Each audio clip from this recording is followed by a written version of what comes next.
Wait, continue. Hello and welcome to the Aten Inquisition, where we spend a little time getting to know the populace of the Kingdom of Atenveldt. We're Morgan and Elizabeth, current King and Queen of Atenveldt during these COVID times, and we're your hosts. Today, we're speaking with Sir Dougal and Mistress Aimee. Would you like to introduce yourselves?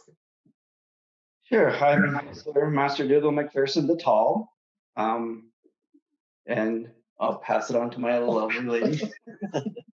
And I'm Mistress Aimee Douglas, the medium, not tall or short. Not medium like you talk to dead people. No, but that's kind of where I went too. So how did you two find the SCA? And I know it wasn't together, so it's two separate stories. Right. You go first because you were there first. Okay, so I was in high school. I was date myself, 88, 89 time frame, senior year in high school, and we're actually in the D&D club. Oddly enough, big old nerds. And I grew up in Yuma, so I started out in Burning Sands, but we'd go out to the river on the weekends and kind of LARP, for lack of a better term. We didn't know what LARPing was. We just kind of came up with this game where we would make some armor out of whatever we could find and kind of hit each other with sticks. And actually, Dave Hubble, he used to play in the SCA as Malik. He's like, hey, my brother does this thing where they actually wear real armor, because we were breaking noses and fingers and all kinds of stuff. He's like, no, they wear real armor, and this is like a real thing.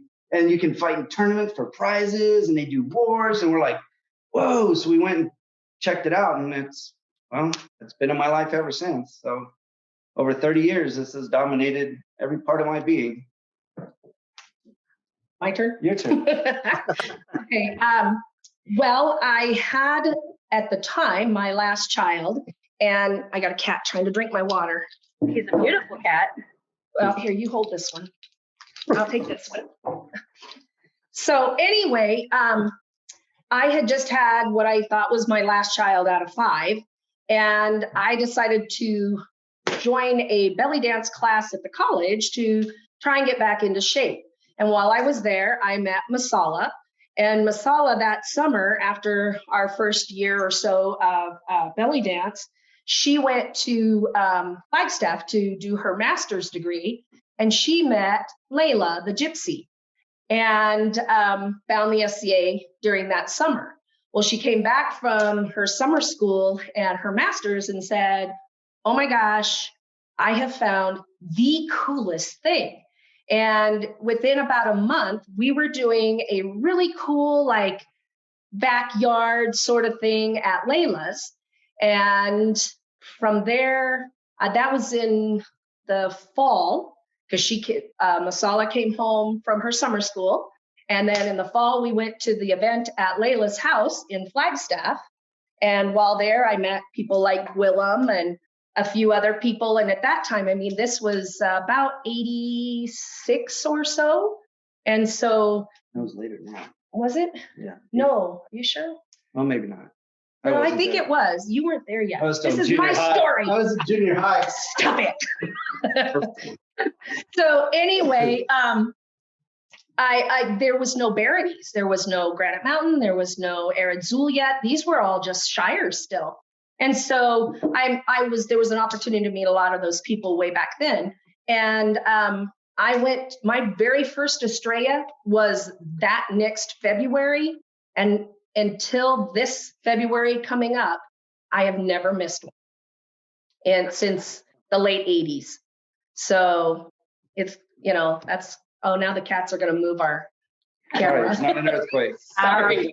Catquake. A catquake. So that's how I got into the SCA. And but I didn't meet him until several years later. So then you've both been playing for 30 plus years? Yes. A while, yeah. And it sounds like you've both been playing the whole time in Atenveldt, right? Yes. No. Oh, that's right. No, I did not always play in Atenveldt. Do tell. I joined the Navy out of high school, and so I ended up in Meridians for a short time in Tennessee, and then ended up actually in Caid for about 4 years. and fought in Calafia, fought in the Iron Brigade under Sheridan and on Tuha. So yeah, I've actually played out a kingdom for Nice. some time. So I'm sure you both have your own stories of what made you realize that this was home, that you wanted the SCA as part of your life forever. So tell me that story of that one moment that made you realize I belong here. You want me to go first? I can go first. I get to go first this time. Go. One of the things that Layla was really big on was family. And the very first household I belonged to was Layla's household, a gypsy household that spread out through the whole known world. She had members of her household, I think, over in Europe and stuff too, that I think had started in Atenveldt, but then had gone off to the military or something along those lines.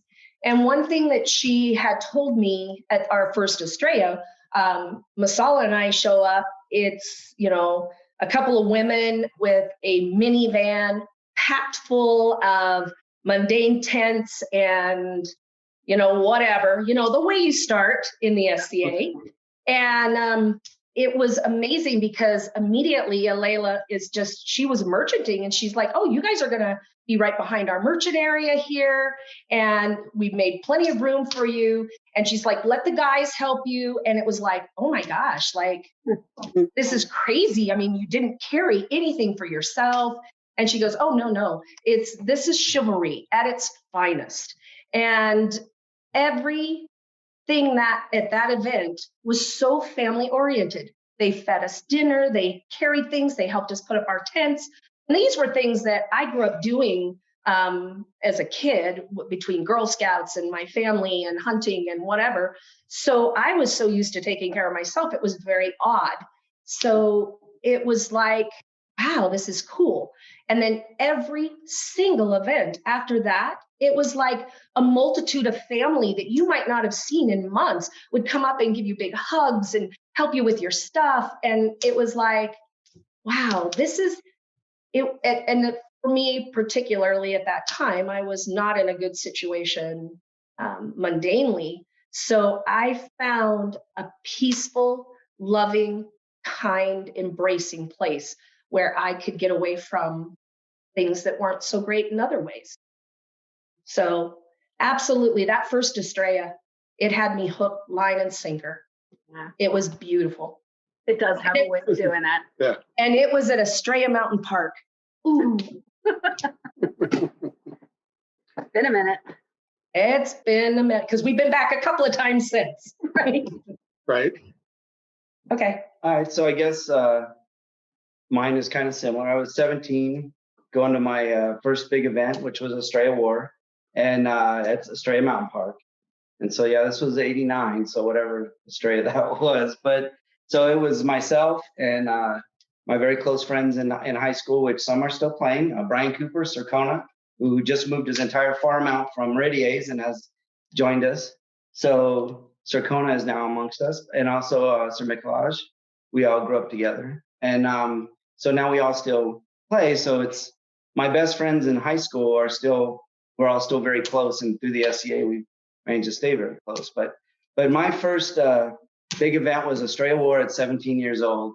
And I bought my first helmet there because it was long before the internet. You couldn't order anything. So I bought a helmet and I glued the padding in the night before. And I got high as heck that first time I went out there breathing in the glue, all the contact cement. But it was this big, gnarly, spun dome, pig face, ugly, looked like a golf ball looking thing. But it was my helmet.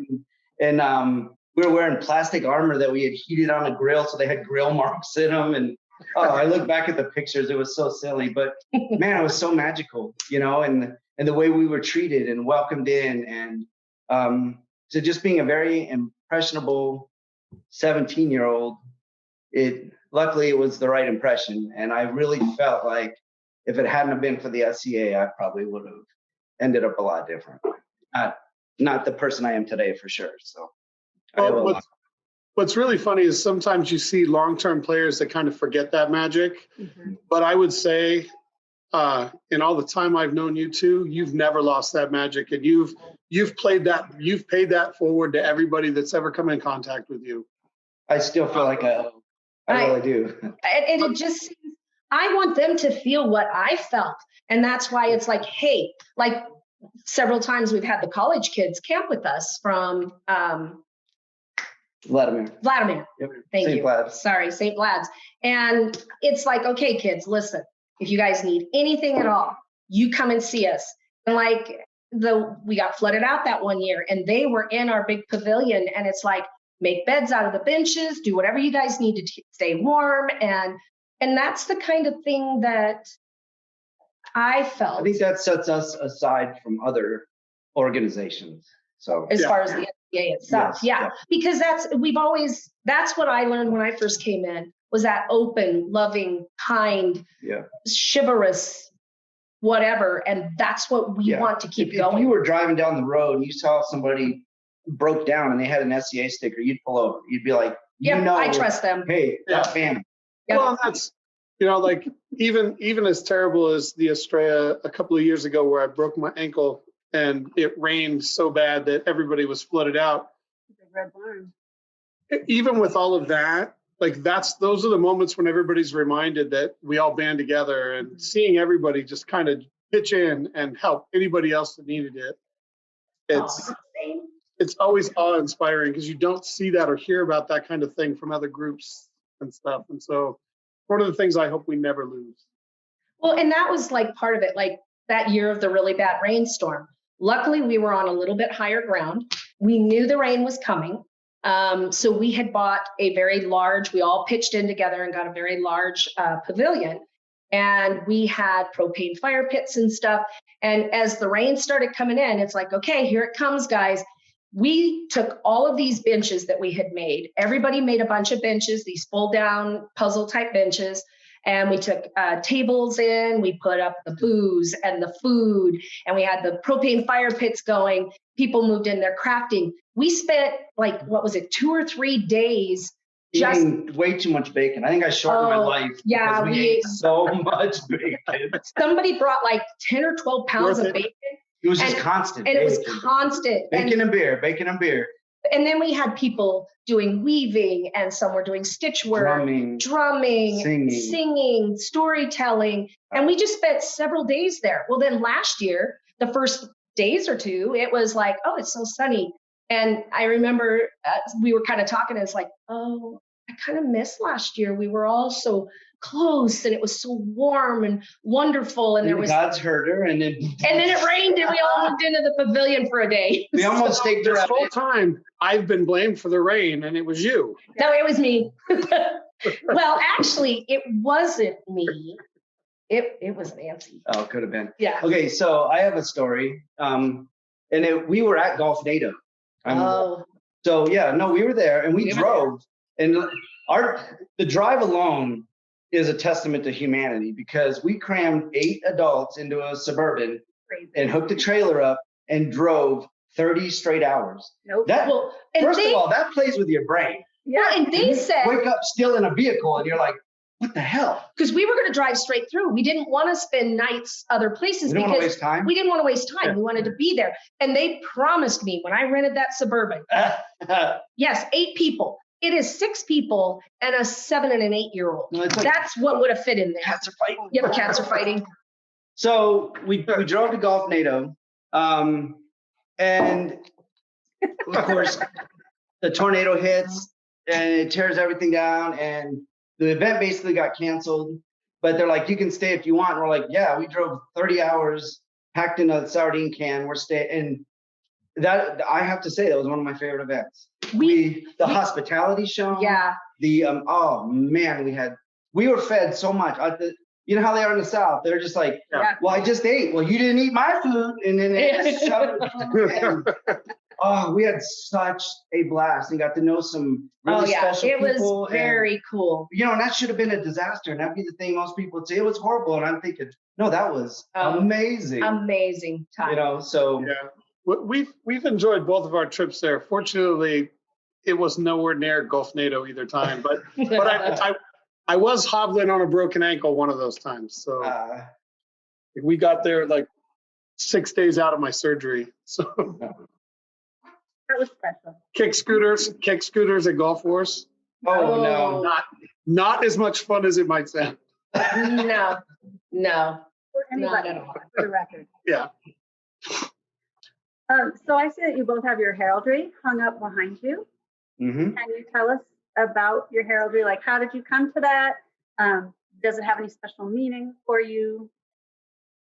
You want me to start? Mine's Yeah, go pretty ahead. simple. Yours is Okay, simple. so I know, blazing it. no, I Okay. could actually blaze them on because it's a single charge device, but I said, don't do that. You'll show me up because I because don't I'm want not going to do that. I can't do that either.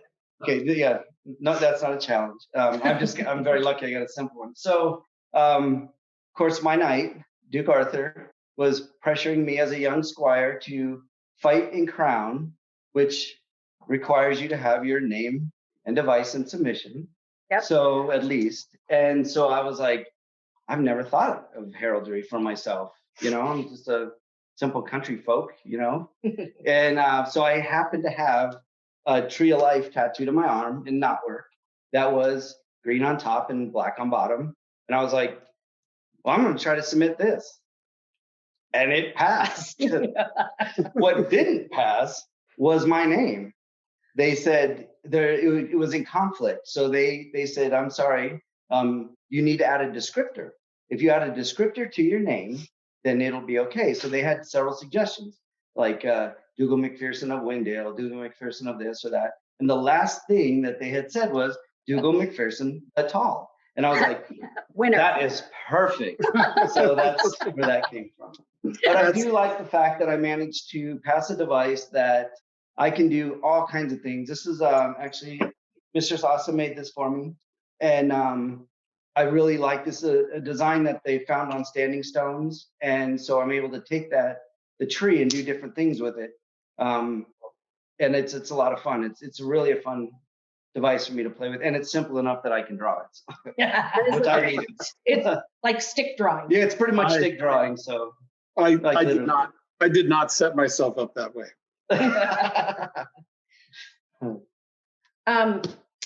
For mine, a lot of people don't realize the flower is actually an apple blossom. Some people think that it might be a rose or something, but it was specifically an apple blossom. I was, again, it was kind of the same sort of thing. He was going to fight in crown. By then we were together. And so I didn't have all of my stuff lined up either. And so I enjoy growing things, and I have a lot of fruit trees. And at the particular time that I was kind of looking and trying to think of an idea of what I might want to use, I was out watering my trees and the apple blossoms were on the tree, and they smell amazing and they're beautiful little blossoms. And I thought, why? And wait a minute. I chose this actually before I met you. I forgot about that. For me. It was BM before Mike.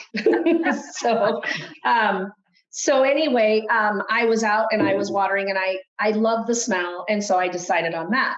Well, then that's what I used, was just the apple blossom. Well, then after I met him, it actually kind of worked out because his was a tree. So sometimes we will combine the devices, and I can put my apple blossom right in the middle of his tree. And the hearts, there are specifically, it says a semi of hearts, but there are 10 hearts. And between him and I, and then together, we have had 10 children. So each of those hearts represents one of the children. So mine is the apple blossom because of my love of trees and nature and things like that. And then each of the hearts is one of my children. That's awesome. I like that.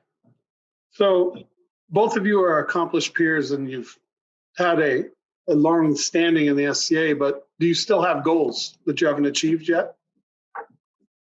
Oh, I haven't set any personal goals, other than I'm actually kind of nursing an injury. So the shutdown has kind of forced me to take a hiatus anyways, which has been good for me. I blew a disc out.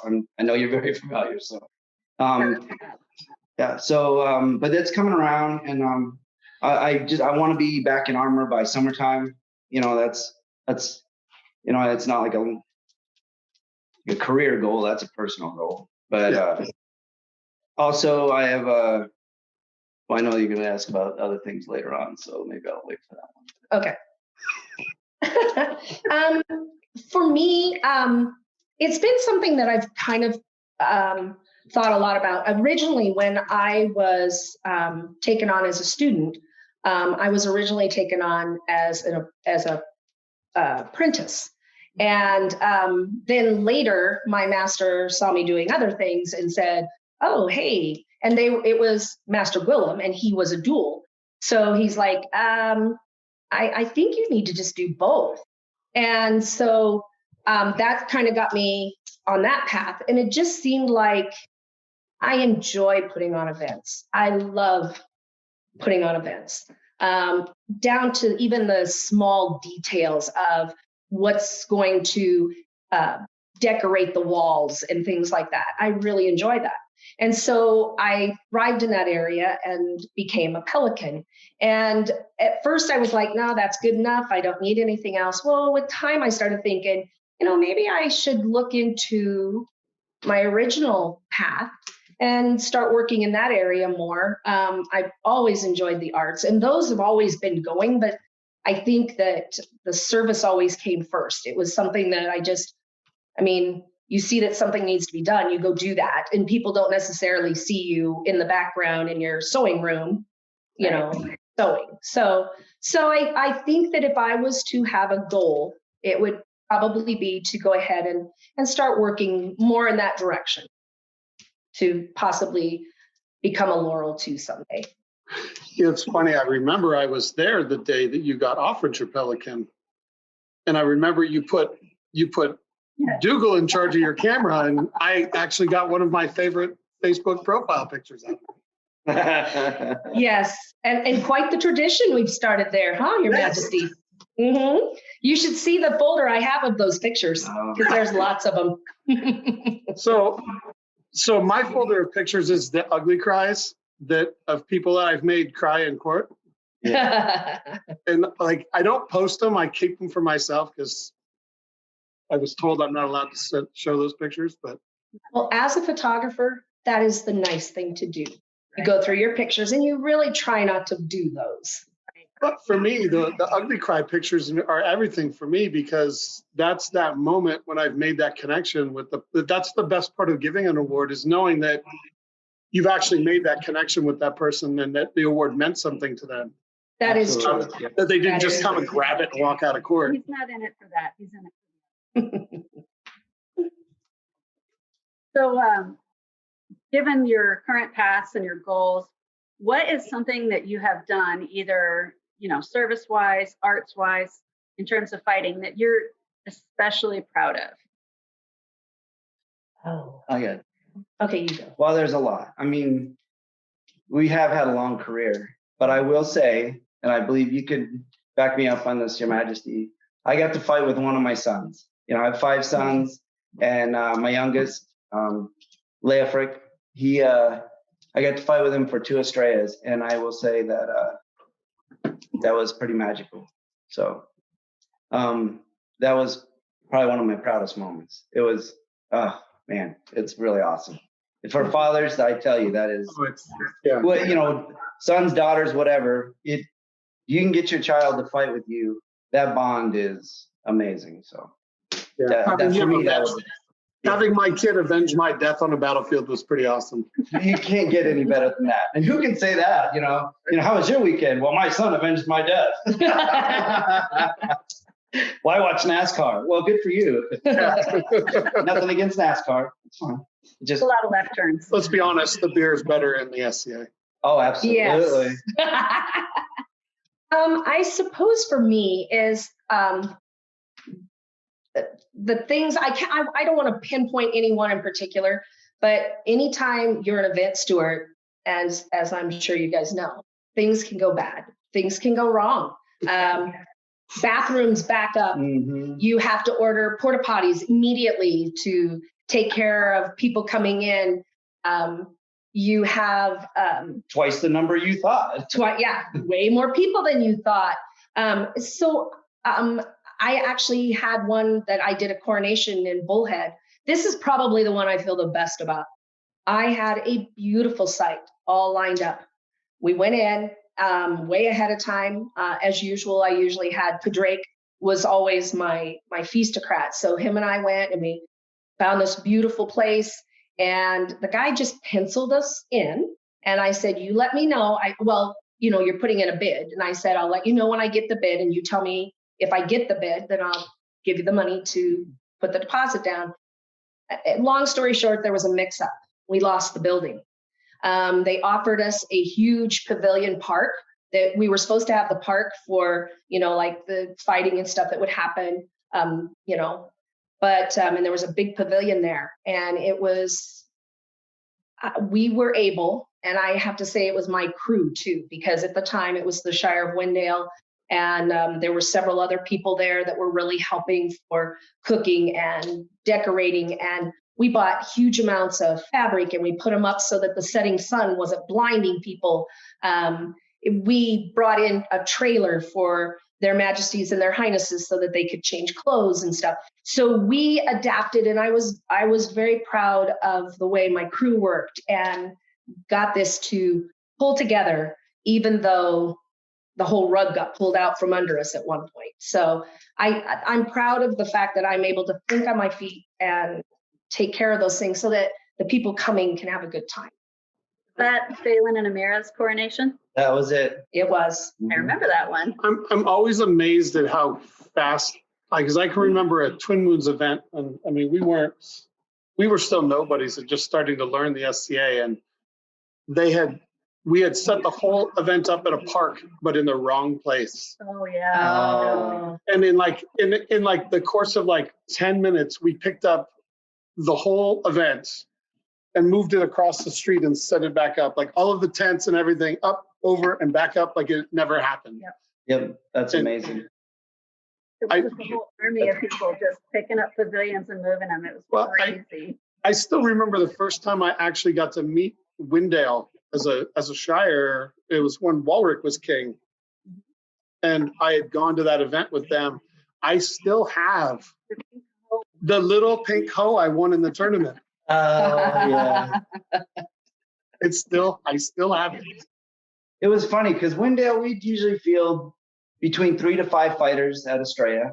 I mean, we're a small shire. And for some reason, they always put us with Walrick, who was out of Triscathir. And I'm like, he's on the opposite corner, but they always just said, just run with Walrick. And the battles, the magic. We had so much fun. And we hardly ever spoke. We just did cool stuff constantly. It was amazing. Those are good times. Such good times. I love all of the people that you guys have banded together under that device you have between you guys above your fire pit. I can just, you say you've only got 5 in Windale, but there's a ton of you under that device. Yeah, you sold us out to the Outlands. Well, so the deal is we were winning too many fights, and I'm trying to even things up. And I will tell you, I got so many people complain and yell at me for giving you guys up because you guys laid waste with your crossbows. Your Majesty, that was my first time to fight as a crossbowman, and you traded me off to another kingdom. But you understand that the trade wasn't done. It was done out of respect. You guys were doing so much to turn the tides of the battle. Out of a show of friendship to the Outlands, I had to give them. I couldn't give them a garbage unit. I had to give them a unit that was actually some stuff. That was so cool. I always kind of wanted to fight, and I did try off and on. But then when Mike and I got married, we had Gavin, and fighting was his first thing, and dance was mine. His happened during the day, mine happened at night. So finally, when we would go to the park and I'm trying to fight and he's trying to fight, and who knows where Gavin is? It's like, where's Gavin? And it's like, well, who's supposed to be watching? Well, I'm trying to fight. Well, I'm trying to fight. So it was kind of crazy. So finally, we did make a deal that I wouldn't try and fight again until he got older. Well, then finally, as things kind of got worked out, then I'm I feel like maybe I'm too old. I'm a little concerned about going out in full hard suit. I'm not as strong as I used to be. So it's like, of course, Gunner's like, ooh, crossbow. And then I had some other help from some other people. Who gave me the bow? Cthulhu, yeah. He gave me a helmet. I ended up purchasing the helmet and the bow from him. And I had the best time. And then I've got Gunner, and I'm running with him. And he's like, I got you. Stay with me. And I just stayed with him and the little group there, and just did, they'd holler, okay, get back, and they warned me. It was amazing. Can you tell she may have had a good time? And, right? well, always the guys would come back and they're like, oh my God, did you see that? Yeah. And so I got to get in on that. There's so much energy. We had to kick her out of the men's shower. We're like, no, this is where we draw the line. It's like, hey, I'm one of the boys now. Come on. No, I really didn't do that. But it was just, it was so good. Of course, now I have to rebuild everything a little bit muscle-wise. Yeah, we haven't been real active. No, we haven't been real active. Oh, So it's been crazy because we've had to come out of figure out different ways, because I was fighting 2 to 3 times a week, and losing all of that, having to figure out how to stay in shape. Like, we bought a home gym. We've been walking the dogs 4 miles a day most of the time. good job. It's They're tough. true. They've got great little waistlines. Yeah, it's doing great for them. Hey, I'll let you in on a little secret. Gunner is a huge enabler because he's building my crossbow right now. Yes. Yeah. Gunner is a very big. That's how we have the Varda. Yes. You tell us. Well, I don't know if we want to go. Do you want to just go do it. off? Yeah, do it. Well, I'll tell you the story of the Vardo, because this is a good story. And Gunner is absolutely an enabler. Gunner he has no magic. But I have to say, we're lucky because he only uses it for good. Thank the gods. Because who knows?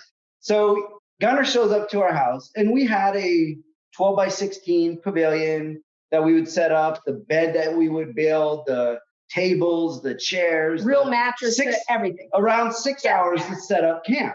Endless stuff. So Yes. you get it. Yeah, we all do it. And none of us are getting younger. I'm stooping to bring in the totes and to come out, and the hammer, and the arms are giving out. And I'm like, And he's getting grumpy. and I'm getting grumpy, and she won't let me drink till the No, camp you set can't up, drink till the camp set up. for good reason. I mean, it's okay. So anyways, Gunnar comes over and he goes, hey, you want to build a Vardo? And I was like, what's a Vardo? And he goes, it's a gypsy wagon. I was like, no, I don't want to build a gypsy wagon. He goes, what happens if I tell Julie? And I said, then I'm building the gypsy wagon. So he goes, so that's what happened. He had found a book called American Caravan? Yeah, something like that. Something like that. And it had very simple plans. Very simple. That is not what we built, but Right. it inspired us to build what we built. We spent 3 months Every weekend. With a few exceptions for like crown There or was a coronation or coronation whatever. or So something we had like that. some kingdom level events, but it was kind of after Estrella and before the summer event started. We took those spring months and we spent every weekend working on the Vardos together. He would come over from Flagstaff at the time, and we worked on the Vardos every single weekend. And a few things. Number one, we built 2 Vardos, but we also got very close with those 2. Yes. With Gunnar and Sayun, we got very close and had a great time, and it did an amazing thing. And it has made my camping experience. So it was a very, very cool experience. And again, it wraps back around to the SCA. Who the heck would have ever thought I was going to build a gypsy camp trailer? I mean, holy cow. Well, And now we're working on the next And we're one. working on the next one. So yeah. So then you weren't shocked when I made him my lion? What was that? Yeah. I said, so then you weren't shocked when I awarded him the lion? Oh, no. No. Very, very deserving. Yeah. Excellent choice. He makes people better just by he just makes you be better. He's like, That was the toughest part was before Estrella, he was trying to get her to fight crossbow. oh yeah. That war. And I was like, no, Yeah. not while I'm crowned. Like, I can't devote that much time to keep you safe Right. while I'm king. Yeah, Right. I get it because that's how I feel. I'm like, okay, but I'm gonna protect. Yeah, you. but But it was not a problem. no, Angus, I had Angus on one side and I had Gunner on the other side. They protected me the whole time. And you were talking about having your kid, avenge your death and all of that. Roy told me as soon as he heard that I'm going to try fighting crossbow, he's like, Mom, if you fight crossbow, I will be on the field defending you. There you go. Oh, That's yeah. awesome. See? Yeah, See? exactly. Yeah. Yeah. Woo. Very, very cool. Yeah. So let's get back on track. Oh, sorry. Sorry. No, I'm enjoying the conversation. So tell us something that you love doing that's outside of your normal path in the SCA. Something outside your normal path. You have multiple, so that's gonna be hard for you. But Oh, I got something. okay. It's not something I love, but it's something I'm going to do. I can't say I love it or don't love it. I am going to devote the next couple months to learn to play the mandolin. And so I'm saying it on here. So I swore an oath. So, and again, it wraps back around to Gunner. He gave me a mandolin a couple years ago, out of the blue, just hands me a mandolin and he says, hey, I got a side quest for you. Like I need a freaking side quest, right? So, and I'm like, and I swear, he gave me the mandolin, the tuner, the pick, the books, the CD. I mean, it is like, here's your beginner's mandolin kit, And I'm like, I don't want to learn to play the mandolin. So I put it someplace, and it bothers me because I'm like, I really need to do that. And then he used his getting the lion to kind of put some pressure on some of my squires to put pressure on me. And so I'm going to learn to play the mandolin. Probably not well, and I hope none of you have to listen to it, but I've got a few months to do that. So, and it'll be around a fire sometime. So Nice. Love it. Yeah, maybe you'll get to play with our son because he plays guitar at events now. sweet, there you cool. go. I'll Yeah. play real quiet.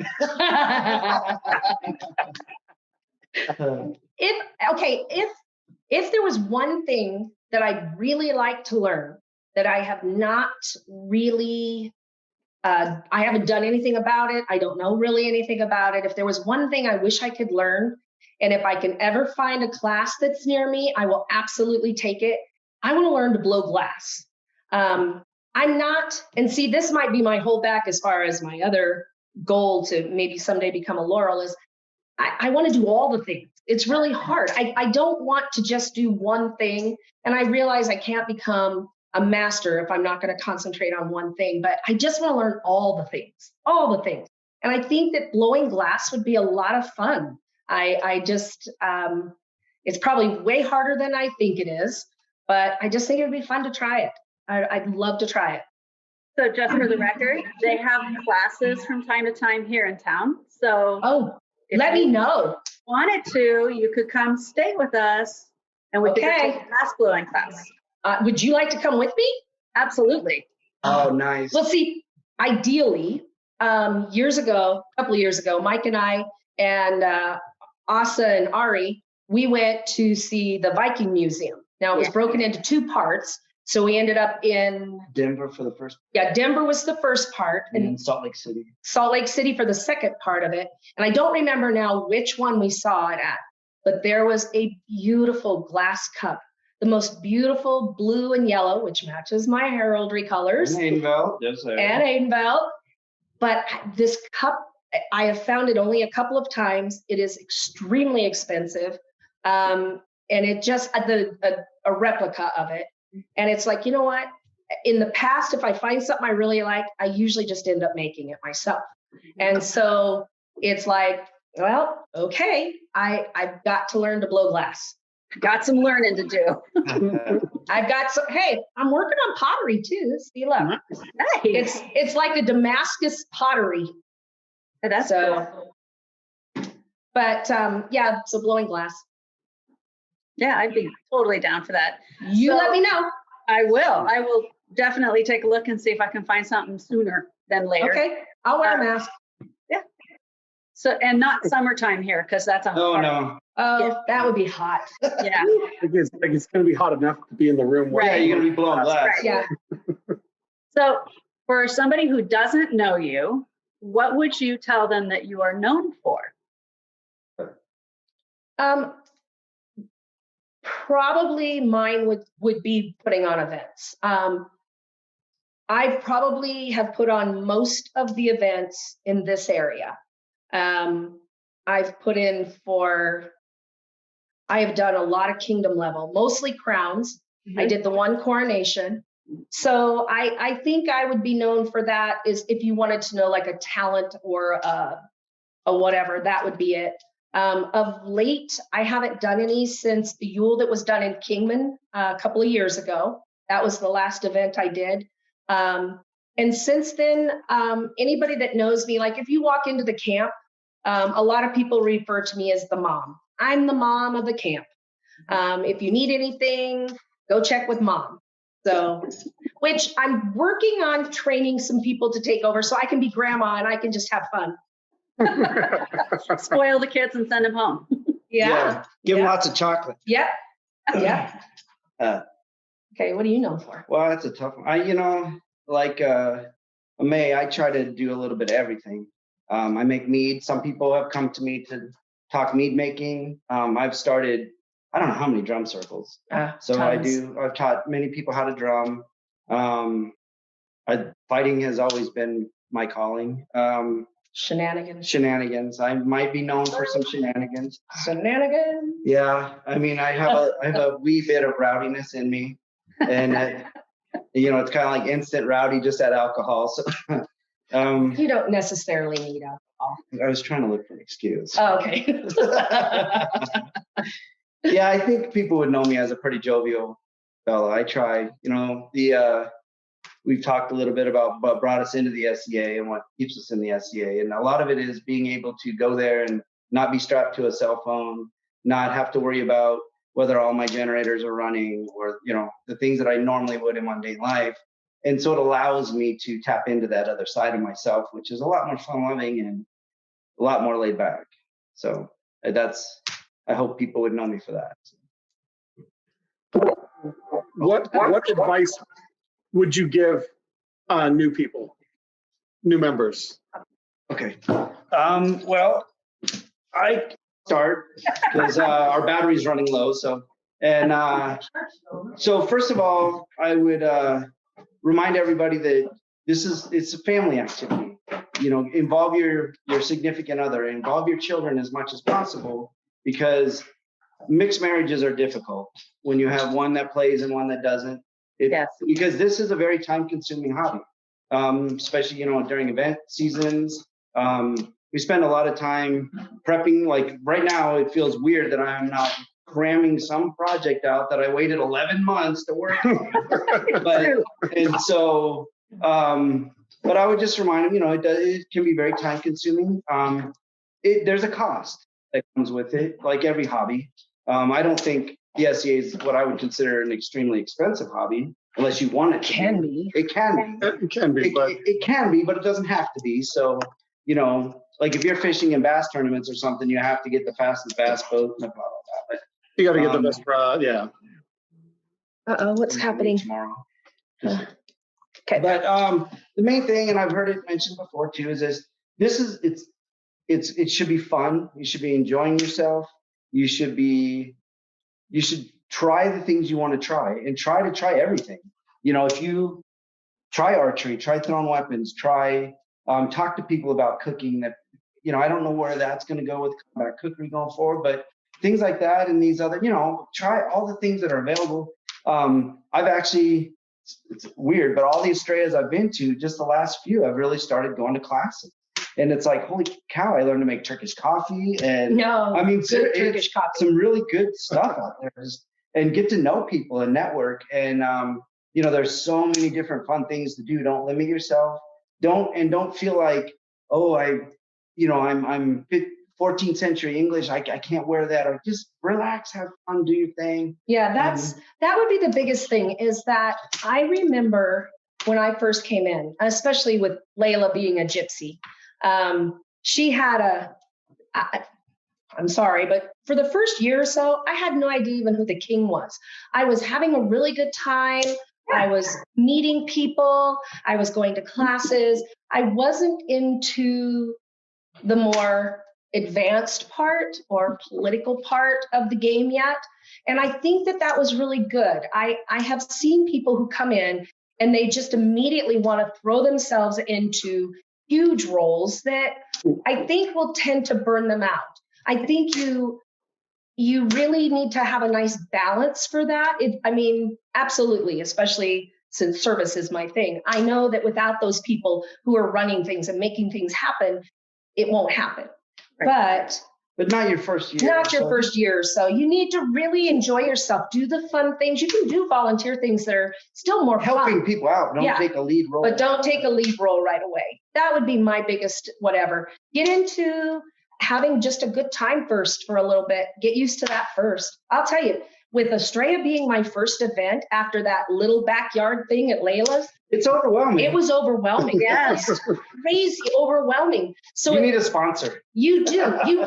A shepherd. You need a shepherd. We call them shepherds. A mentor. Yeah, somebody like that to just kind of make sure that you're seeing the things and having a good time without feeling totally overwhelmed. Yeah. Yeah. Well, like you talk about, like having your significant other maybe not being engaged in it and how problematic it can be. I can remember in the beginning for us, the FCA was only fighting. So For me, it was cool. I get to wear weird clothes and cook and whatever while we're camping. And it's much harder for me to make dinner and clean up the dishes. Yes. And why are we here? And I'm freezing. And yeah, it took a minute for me to find that place. yeah. So Yeah. Well, with him and I were both in without partners to start with. And that was hard. It was really hard to go there for a while. Wendell was nothing but women and children. There were no men here at all.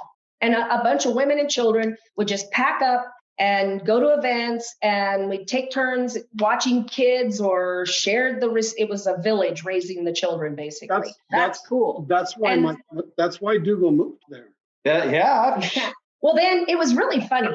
I'm going to tell you the story of how he came on, my side of him coming on to this area. Are we okay on time? Oh yeah, you're good. Great. Okay.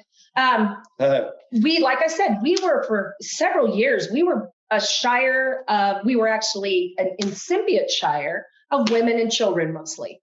And our Jacqueline at the time, she was our seneschal, and she's like, there's this guy who's just got out of the Navy. His name is Michael, and he's going to join us right after Estrella. He's just moved here. He's just getting settled in, and he's going to join us, and he's going to help us get fighting going. Because before that, we were boffering. We were women and children. We're boffering in the park, And so, well, then I heard her talk about this guy named Dougal, and I'm like, oh my gosh, we're getting 2 fighters. Wow, we're getting 2 fighters. This is so exciting. I had to run around a lot.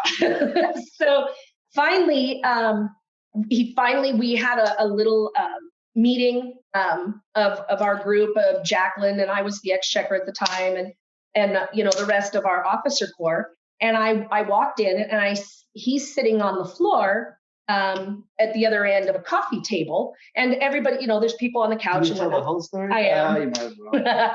And I look over and I see him sitting there, and I'm like, wow, who's that? He's a good looking guy, Well, then Jacqueline introduces him as Dougal McPherson. And I'm like, oh, cool. And then as we're going a little while later, something comes up about Mike. And I'm like, wait a minute. There aren't 2 guys. There's only 1 guy. It's only this guy. And it's like, only me. It's like, well, that's okay. It's like you ordered from Wish.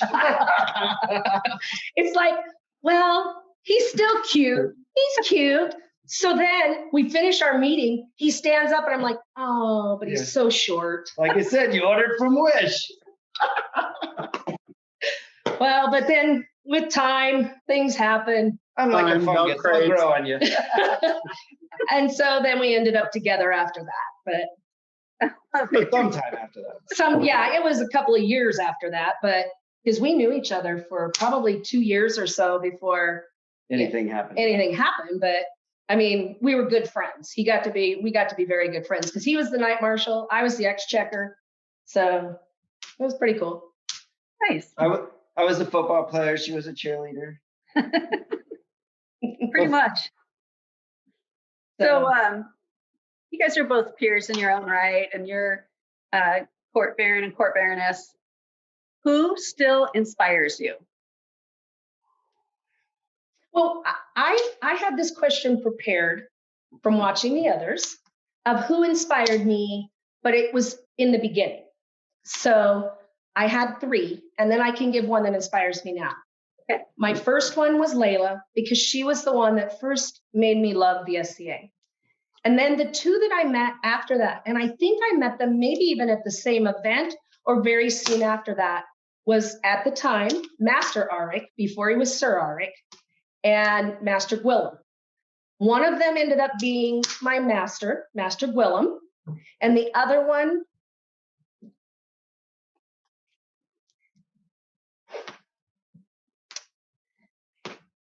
he spoke all the parts at my elevation, and he did such an amazing job. And I remember calling him after I was asked, and Mike, it was actually Mike's idea. He goes, oh my gosh. I was like, well, who should I ask for my speakers? Because I truly never, I hadn't really planned this. I hadn't planned that I would be asked to be a Pelican. So I had never even thought about who I might have speak or anything. And we're having dinner afterwards, and Mike's like, I got this. You need to call Auric. You need to call Auric and ask him to speak for you as a knight. And I said, okay. And he goes, and a Pelican. Oh, and a Laurel. And I'm like, oh my gosh, yes.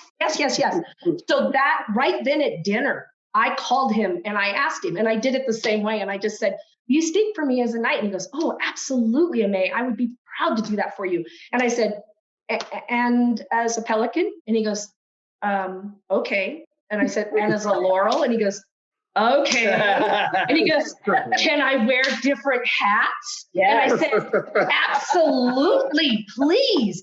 And I don't know if you guys were there. We were. Awesome. We were there. Oh my gosh, was it not amazing? It was amazing. Perfect.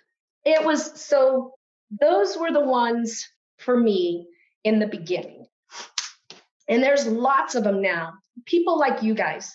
Here you are doing this to keep us going, to keep things moving, keeping our game alive. Gunner is out there, and he's like, I'm making bows and I'm making arrows and I'm pushing this. And these are the people that I look to, because honestly, like I said, we've been a little out of touch. And when you asked us to do this, and then Mike and I talked a lot about it, and it's like, I think that we've been away long enough that we forgot some things. Oh, yeah. And then just to remember those things and to remember what we really loved about it, the people we love, the inspiration and the feelings that we get from each other when we're together as a family. Because to me, the SCA is absolutely a family. And so those are the things that we remembered. And it was like, oh yeah, let's do this good. And it's like, I'm going to do it. Because I thought, oh, I'll put up, as a photographer, I have tons of backdrops. And it's like, should I put the Hobbit door up? Or just the plain black one up? It's like we have this amazing park. And it's like, oh, we literally have a great hall. So. No, we're going to do it in front of the Great Hall. And we're going to make this be very warm and natural. And because we started remembering, we're going to do it in the Great Hall. Yeah. So. Well, for me, I've had 2 great mentors that I would like to just bring up. And I actually wrote a paper on them in college. But one was, of course, Duke Arthur O'Flaherty. He was my knight and huge inspiration in life, too. He is literally like a big brother to me. And he came along at a part in my life where I needed that. I mean, when I joined the SCA, I was 17. We're, poor kids in Yuma. And we could have easily gone down a bad path. But once you join the SCA, you don't have money for drugs. So, but yeah, we would, and a picture just came up recently, and it's a really nice picture of us. And I did at 17, I would drive on Wednesday nights to Encanto Park to fight, and I would have Marines because it was Yuma, and we have a couple Marines with us and a couple high school guys in the back of a pickup going down Interstate 8, probably the most dangerous thing. If my kids did that now, I would lose my mind. But seriously, we would drive and then we'd fight till like whatever. And then we'd go over to Arts and he'd be like, dude, you got to leave, man. I got to go to work tomorrow. And we'd go to school. But yeah, so those, I mean, but Arthur's been there for me through a lot of hard times in my life.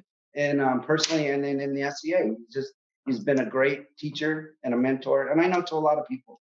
And the other is Sheridan, Master Sheridan. Sheridan taught me the stone. And there's no time to tell the story, but that originated from stories of Sheridan. Sheridan was big in tradition and building households and building things like the Roman Legion and the Greek centurions he put together. And he could make a totally period kit where he cast every buckle and did everything by hand and used period tools, period paintbrushes. He was so amazing. And he taught me so much about the importance of tradition and singing songs around the fire. Even if it's 80s tunes, it doesn't matter. You get everybody singing songs and how important that was. And so those are my two great mentors. But inspiration comes from different places as we change in our lives. And I will say, probably around 6 years ago, I was getting burnt out. I mean, the SCA, Aimee and I almost always held an office. And let's face it, there's politics when you get people together, and it's not always, dreams and rainbows. Sometimes. Well, I was doing lots of events, and he was always my Sprouse-a-crat. Yeah, so always. Sometimes those roses have thorns. So, you get poked enough, and just it's a shame when something this amazing becomes monotonous. And at some point it did. And 5 years ago, we were at a Northern War practice, and Gavin had Gavin and one of his a science teacher had started a fencing club at his school, at his high school. And so I said, well, Gavin, why don't you come with us to war practice? I know you can fight at war practice. At least you can do pickup fighting. I didn't think he could fight on the melee field because he was only 16. But anyways, and I was like, let's bring Mr. Raymond with us. And so he can see it. Maybe he's interested in the rapier, because he started the fencing club. So I took the two of them, and then my son-in-law, Justin, came down to check it out. And by the end of the day there, I found out that Gavin could, in fact, fight with me at Estrella. And so I was like, oh, crap, we got work to do. Raymond, Mr. Raymond, who is now Owain and one of my squires, said, this is my life now, and I want every part of this. I don't want to do the rapier. I want a hard suit. He ordered a helmet from Dougal that day. Wow. Paid his membership. Pre-reg for war that day on the spot. Olaf, my son-in-law, he also, that's it. Yeah, he was on the field. Yep. He put 3 fighters. Yeah, I had like 3 weeks to get these guys ready. And he put them on the field. And I did it. And marching out with them, we did like a 7 Samurai theme. The whole thing was really cool. But having that enthusiasm, oh my God, it changed the whole event for me. It was and again, I got to fight with my son. And the whole thing, that was like, it changed my whole perspective. All of a sudden, it was 110% magical again, and everything about it was amazing. And then we started gaining, you guys are in a position of leadership. If you stay motivated and you can keep the light shining, it will shine. But if you let it go dim, it will go dim. It's I know the crown is heavy, but it's like that in smaller groups too. Absolutely. If you don't shine, the light comes dim. And so when we began to shine, or me personally, Aimee has held on a lot better than I have. But when I got dim, we lost traction. And when I started to feel it again, we gained that. Yeah. And we haven't lost it since. We just keep gaining new people. And they're great, great people that are amazing. And every time they come and then you see them on the field and you can feel that enthusiasm. Their first Estrella, taking somebody to their first Estrella is so cool. Oh, and just to hear them, you got to buckle up because they're going to get after it. They're going to be like, oh my God, oh my God, oh my God, oh my God, oh my God, oh my God. And you're like, yep, just keep I'm ready. So, and but that's like all this positive energy just coming at you. And so I've really been inspired by our new people and how they've held on through this pandemic. This is hard to be a new person, and then they just yank the carpet right out from under you. But they're like, no, they're staying driven. They're, you know, we have a very, very tight household, and we have a Facebook page that has been so active. Mistress Asa has been doing what you working on Wednesdays, pretty much through the entire thing. And at first, we did a lot of SCA stuff. Well, then it kind of got to where it kind of slowed down a little. And she goes, you know what? I don't care what you're working on. Just show us what you're doing. Well, then it was like, because a lot of us have gone into house projects because I don't really need new garb right now because I'm not going anywhere. But you know what? I sure could use my grapes trimmed and my garden cleaned up out here. So that's what we started doing. So we have been able to really keep all of our people very engaged with each other and seeing what we're doing. And there's lots of crafting and stuff too, bead blowing, making beads and garb and, household projects, benches, chairs, whatever. So we've been able to really keep our group very connected through our Facebook page. And we did, when things were really bad in the very beginning, a time that we would have all gathered together, we couldn't. So Mike and I decided we'd put on our garb. We put up 3 great big fire pits, because when all of us get together, there's about 30, 40 of us at least. If you want to count kids, it goes up closer to 50, but about 30 adults, 40 adults. And what we did that night, since we couldn't get together, we stoked up these big fire pits. We had our garb on, we circled all the chairs, and we did a live on our household page of Mike started it playing the drum in the beginning, and I panned out and showed all the chairs were set up in the big fire pit. And we talked to all of our people and we told them how much we missed them for this gathering that we normally would have had, and made them feel like, we did about 20 minutes of, we miss you guys. This is what we wish you guys were with us. And someday we're going to do this again, and this type of thing. So that page has really helped us to keep with our people and make sure if anybody does need anything, we're right there. If you need us to deliver food to your door or whatever you need, we're there. It's funny when you talk about like the light dimming. I think it happens to all of us, really. I can remember moments when I would get, because you always have the new people that come in and like they're all excited for like 15 minutes and then they disappear. Absolutely, yeah. And I would start taking that stuff personally, and that's what dimmed my light for a little bit. And then I learned that you just keep focusing, and eventually you get the ones that stick around. And there's nothing better for me than to see that sparkle when somebody new finds the SCA the way I did and sees what I saw. Oh, yeah. And because it rekindles it in myself, seeing it in their eyes. And it was having to learn to get past that. Like, it's okay. It's not for everybody. It's okay. Focus on the ones that it is for. Right. Well, and those that come around and then don't stay, it wasn't for them. And those that do stay, it was for them. And they'll feel it inside, and they're probably not going to leave. No. Right. Okay, so 30 years, most of it in Atenveldt. What's something that you feel like we've lost over the years that you'd like us to bring back? Talked about this one. I'm not sure. Yeah, I don't know. We kind of talked about this one because I thought about something. I remember back in the day when it was more simple. We were smaller. We didn't need all the legalities.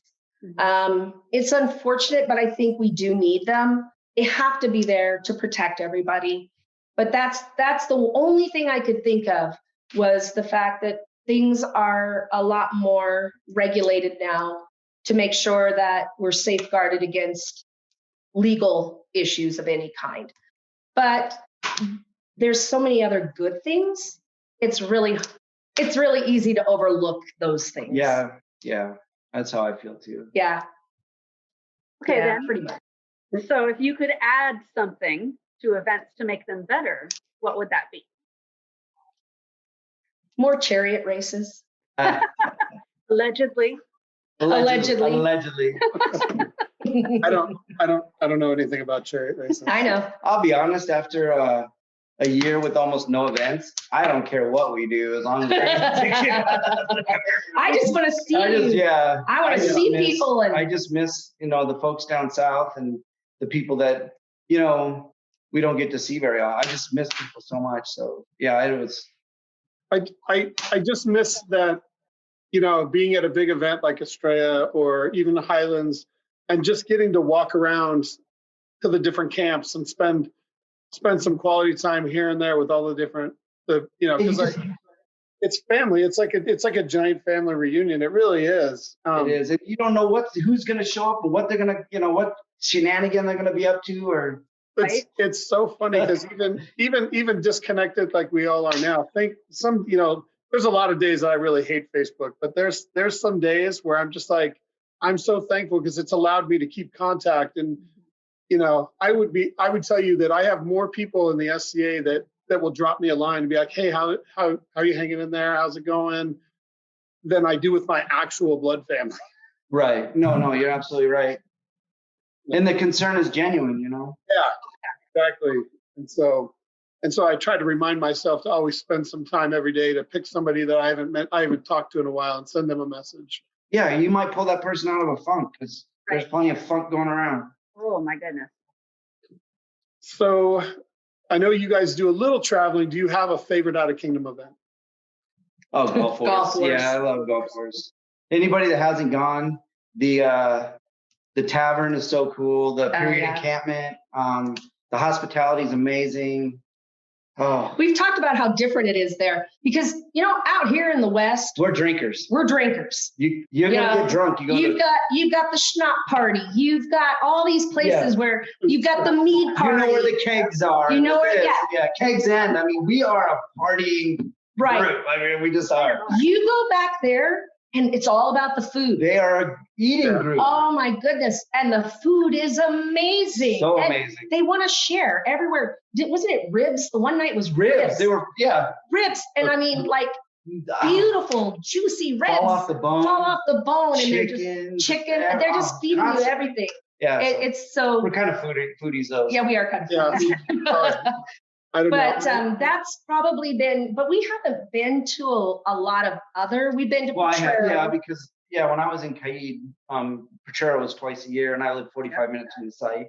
And like Caid West Wars, I've been to War of the Lilies. We haven't done a Penzic yet. We haven't done a Penzic. Like to, obviously. And then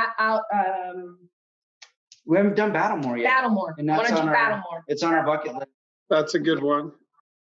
Yeah. So those are ones that we've been eyeing for a while. Part of it too is just they're a little bit farther away, so the logistics are, do we want to drive it? Do we want to take the Vardo? Yeah. Do we want to take the Vardo? Do we want to have some kind of a small kit that we can set up otherwise? Or and vacation times and stuff because we have two boys that are on the East Coast, so we usually burns up a lot of vacation going out to try to see them. So. Yeah, Penzic can be a little easier because like the Kingdom sends a trailer a lot of times, so you can send your gear. You can send your gear so you can fly. Yeah. Oh, would they pull our Vardo for us? No. Oh. The excuses are. I mean, you could pay somebody. You could pay one of your squires to pull it. There you go. There's an idea. You got to get creative with it. Yeah.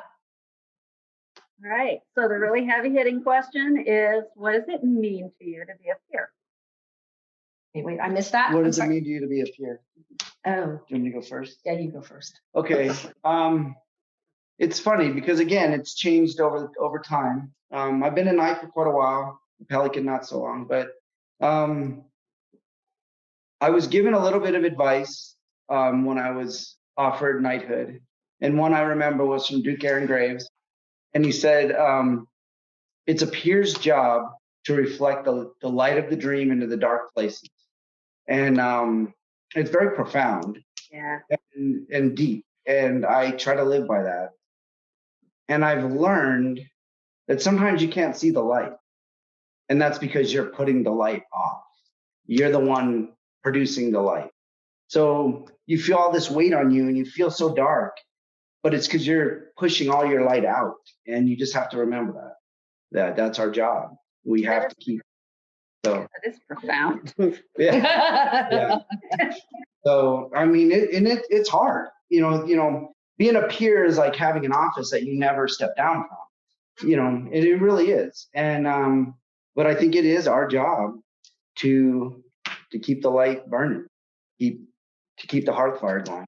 That's our job. So, and it's not always easy. I'll just be straight up, but I suppose I will pretty much second all of that, is that you, and I feel like when I talked about how I've always been the mom, and now I have several students now, more than I've ever had. And I feel like I need to prepare them to continue on with this wonderful thing that I enjoy and they enjoy. And I know that we have to work to keep that going too. So I'm hoping that I can teach them, have a good time, but start really passing that mantle off to the younger people, and to have them find all of the great things that I have found through the SCA. So you think so? Yeah, that's good. I'm curious. Who inspires you guys? Who inspires you? First, who inspired you to be where you are now? Because I actually remember when you guys first started. So I'm curious, who inspired you then? And then who inspires you now that you are actually the leaders? Well, you want to go? No, you go. You got things to say. I don't know. Honestly, in the beginning, I just was inspired by the fact that I get to hit people with a stick and not go to jail. Honestly, that was all I really wanted from the SCA until Tristan, my knight, asked me to be a squire, and all of a sudden it meant different things. Like the SCA became so much bigger, and I can remember the first actual thing that made me want more was Sir Dougal. I was there for his knighting. It was the first time I'd ever actually gone to a court in the 5 years I'd been in the SCA. You have fun those first years. and watching the emotion and just all of the meaning that goes into that, like I can remember walking away from that event going, okay, I actually want to pursue this. This is something that actually I would, and because I had known Dougal the whole time I'd been in the SCA. And so to see him achieve that goal and then to see it to fruition, it was one of those things that it really pushed me to like, okay, that's something I want. I'm just super competitive. So the reason we're where we're at now is because I'm competitive. But doing the job the way I do, it's probably guys like watching guys like Duke Aaron and Duke Jonathan and seeing how they comported themselves on the throne and wanting to be that inspiring to everybody else. That was my inspiration. Like, I want to be a crown like that. Even, I'm not as boisterous, but even like Duke Edward, loves to be on the stage. And He did inspire. I hate to be on the stage in front of everybody talking, but you learn that it's part of it, and it was inspiring to see that, like, you can just get up there and you can honestly say anything and people will love it. We'll talk about it. Yeah. So for me, when we first started, like we had said, I didn't really feel like I had a place in the beginning for the first couple of years. And so it actually was pretty difficult for us as a couple because he was all gung ho and I was like, I don't know what I'm supposed to do there. And then I went to a class at Dame Angel's house that was taught by Mistress Karma, and Arthur and Duchess Gabriella were there.